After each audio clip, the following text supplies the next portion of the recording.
What is globalization? When countries reach out to other countries for certain goods or services which are either very expensive in the home nation or there are not enough resources to produce them, it is said that a nation is going global. Globalization can be considered as a result of opening up of the global economy and continuous increase in trade between nations. In other words, when countries that were closed to trade and foreign investment open up their economies and go global, the result is an increasing interconnectedness and integration of economies in the world. So, globalization basically is integration of different economies in the world. There are three ways by which nations can do so. The first one, as given on the slide, is free movement of goods and services, which means that products travel the world without any taxes, import, or export duties. Second is financial flows, which is when company in one country agrees to invest in some other country. For example, Coca-Cola has its branches all over the world. It means that countries liberalize their import protocols and welcome foreign investment into sectors that are the mainstays of its economy. What this means is that countries become magnets for attracting global capital by opening up their economies to multinational corporations. And last is movement of ideas and people, which means that countries liberalize their visa rules and procedures to permit the free flow of people from country to country to take advantage of low cost labor.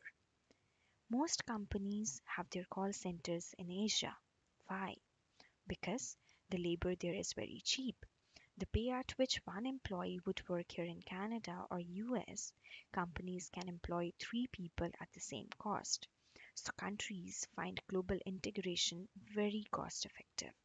Moreover, globalization results in freeing up the unproductive sectors to investment and productive sectors to export related activities, resulting in a win win situation for the economies of the world. There is a formal definition of globalization by World Health Organization which focuses on interconnection and interdependence of different countries. If a country is dependent on exports, certainly any political or economical change in the exporting country would impact both the nations. As per this definition, there are two main elements of globalization: international trade and international finance. With advancement of technology and transportation, it becomes easier for countries to work with other nations in the world. Globalization is actually based on the principle of comparative advantage, which states that a country which enjoys advantage at producing a certain product will gain from trade of that product. Conversely, the latter country can then export the goods that it produces in an efficient manner to the former country, which might be deficient in the same. The underlying assumption here is that not all countries are good at producing all sorts of goods, and hence they benefit by trading with each other. Further, because of the wage differential and the way in which different countries are endowed with different resources, countries stand to gain by trading with each other. The examples here can be China, which has advantage at manufacturing. India has advantage at providing services. Most of the clothing in Canada and US is imported from Bangladesh.